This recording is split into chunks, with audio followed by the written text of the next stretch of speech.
नमस्कार, मैं आश्रुति वोरा और आप देख रहे हैं नेक्स्ट टाइम न्यूज। आपका बहुत बहुत स्वागत हमारे इस खास प्रोग्राम देश की सच्चाई में।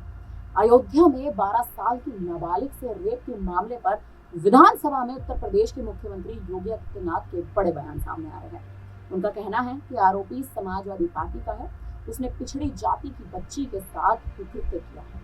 समाजवादी पार्टी के सांसद के साथ घूम फिर रहा था, लेकिन पार्टी के नेताओं के मुंह में दही जमा हुआ है। समाजवादी पार्टी ने उसके खिलाफ कोई कार्रवाई नहीं की है। ऐसे अपराधियों को गोली नहीं मारी जाएगी तो क्या उन्हें माला पहनाई जाएगी? अयोध्या के कुराल कलंदर थाना क्षेत्र में नाबालिग को रेप के आरोप में पुलिस ने समाजवादी पार्टी के बरसा नगर अध्यक्ष मोइन खान और उनके नौकर राजू खान को गिरफ्तार कर लिया है। इस घटना के बाद अयोध्या से सांसद ब्रजेश प्रसाद से इस बारे में जब पूछा गया था, लेकिन उन्होंने इस मामले में पूरी तरह से अपना पल्ला झाड़ लिया था और कह दिया था कि उन्हें इसकी कोई जानकारी नहीं है। अब सीएम योगी ने इस मामले पर अपना बड़ा बयान दे दिया है और इस पर कड़ी कार्यवाही के भी आदेश जारी कर दिए हैं। आप पहले उनका ये बयान सुन लीजिए, उसके बाद चर्चा जारी रहेगी। अयोध्या का ये मामला है जिसमें अयोध्या में मोइन खान जो समाजवादी पार्टी का नेता है, अयोध्या के सांसद की टीम का सदस्य है, 12 वर्षीय एक नाबालिग बच्ची के साथ दुष्कर्म का कृत्य में शामिल पाया गया। अभी तक समाजवादी पार्टी ने उसके खिलाफ कार्रवाई नहीं की है। मैं ये नहीं समझ पा रहा हूं कि ये सब क्या है। अब क्या ये कोई समाजवादी पार्टी ना बोले?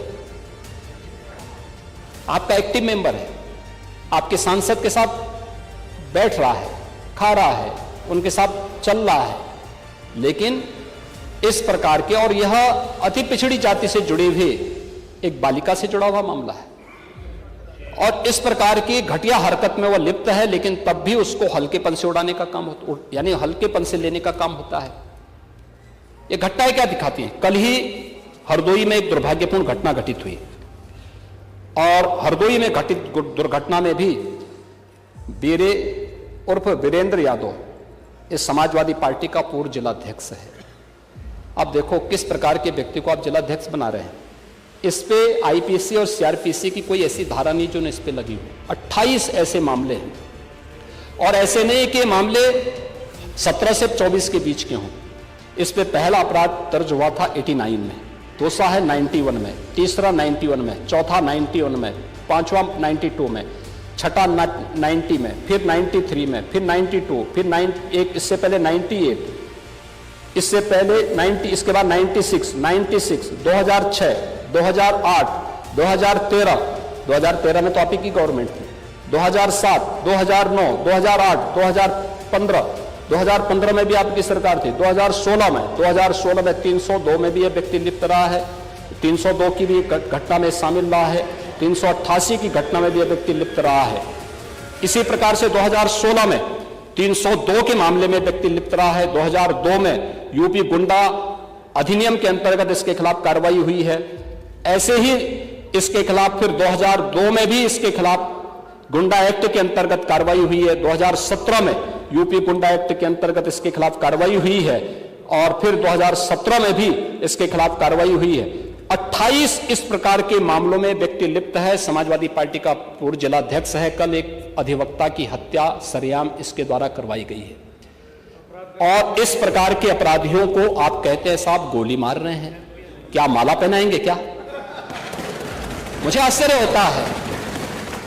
अब इस प्रकार का तो ये ताजा उदाहरण है, इस समाज के लिए सबसे बड़े कलंक है, इस समाज का कोड़ है और इस कोड़ को जब तक हटाएंगे नहीं तब तक उत्तर प्रदेश की स्थिति को ठीक करने में। बता दें कि अयोध्या में करीब 12 साल की नाबालिग से दुष्कर्म का मामला सामने आने के बाद हड़कंप मच गया था।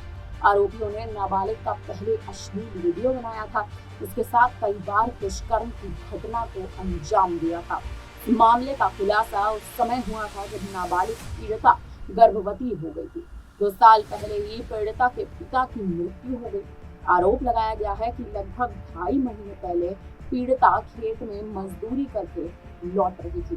उस समय आरोपी राजू ने उससे कहा कि बेकरी मालिक मोइन खान से मिलने के लिए बुला रहा है। मोइन खान ने उससे रेप किया एवं अश्लील वीडियो बना लिया। राजू भी उसके बाद दुष्कर्म करने लगा। पुलिस पहले इस मामले को दबाने की कोशिश कर रही थी, लेकिन जब मामला तूल पकड़ा तो पुलिस ने इन दोनों आरोपियों को गिरफ्तार कर लिया। तो राष्ट्रीय बाल अधिकार यानी संरक्षण आयोग यानी पूरा नाम है तो एनसीपीसीआर ने अयोध्या में नाबालिग से रेप के मामले में स्वतः संज्ञान लिया है। एनसीपीआरसी की ओर से वरिष्ठ पुलिस अधीक्षक को एक पत्र लिखा गया। पत्र में अपराधियों के खिलाफ कड़ी कार्यवाही की मांग की गई है। एनसीपीसीआर ने वरिष्ठ पुलिस अधीक्षक को लिखा इस पत्र में साफ तौर पर कहीं न कहीं कहा है कि पीड़िता का गोपनीयता बनाए रखने पर जोर दिया गया और कानूनी कार्यवाही के लिए आवश्यक कदम उठाने के लिए भी कहा गया। अयोध्या के एसएसपी को 3 कार्य दिवसों के भीतर विस्तृत रिपोर्ट प्रस्तुत करने के लिए भी आदेश जारी किए गए हैं। एनसीपीसीआर ने पत्र में कहा है कि रिपोर्ट में मामले में दर्ज प्रथम सूचना रिपोर्ट यानी एफआईआर की सत्यापित प्रति आरोपियों के खिलाफ की गई कार्यवाही का विस्तृत विवरण, पीड़िता का मेडिकल रिपोर्ट की सत्यापित प्रति और धारा 164 सीआरपीसी के तहत पीड़िता के बयानों को की सत्यापित प्रति शामिल होना चाहिए। परिजनों के मुताबिक नाबालिग के पेट में दर्द होने पर उसे डॉक्टर के पास लेकर पहुंचा गया, जिसके बाद मासूम के गर्भवती होने की पुष्टि की गई। इसके बाद परिजन पीड़ित को लेकर थाने पहुंचे और तहरीर की। पुलिस ने पॉक्सो एक्ट के तहत आरोपियों के खिलाफ रिपोर्ट दर्ज कर ली। साथ ही दोनों आरोपी सपा नगर अध्यक्ष मोइन खान और उसके साथी राजू खान को गिरफ्तार करके जेल भेज दिया गया है।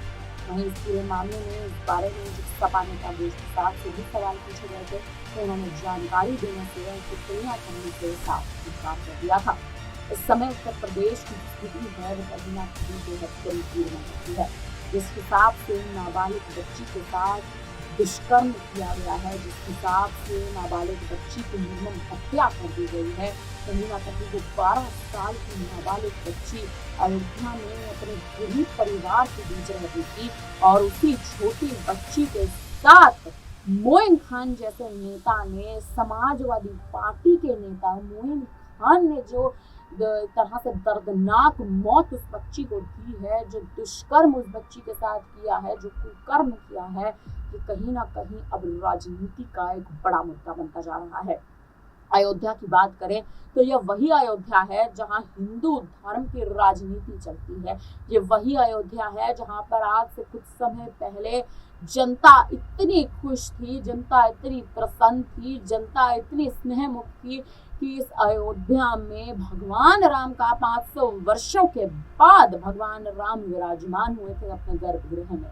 और आज इसी अयोध्या में इस 12 साल की नाबालिग बच्ची के साथ जिस तरह से रेप किया गया है, गैंग रेप किया गया है, जिस तरह से मोइन खान जो समाजवादी पार्टी के नेता हैं, उन पर कहीं ना कहीं आप देखें जो उन पर तमाम तरह के आरोप कहीं ना कहीं लग रहे हैं। आने वाले समय में मोइन खान का एक तरह से सीधे तौर पर कहें तो मोइन खान का अपने पद से हटना अब आने वाले समय में बेहद जरूरी होता जा रहा है। और योगी आदित्यनाथ के बड़े सवाल कहीं ना कहीं जो योगी आदित्यनाथ विधानसभा में बड़े सवाल कहीं ना कहीं अब जाग रहे हैं। आने वाले समय में मोइन खान के साथ क्या होगा ये देखना बेहद दिलचस्प होने वाला है। फिलहाल इस पर आप क्या कहेंगे, आप हमें कमेंट करके जरूर बताइएगा। तमाम बड़ी खबरों के लिए बने रहे हमारे साथ, देखते रहिए नेक्स्ट टाइम।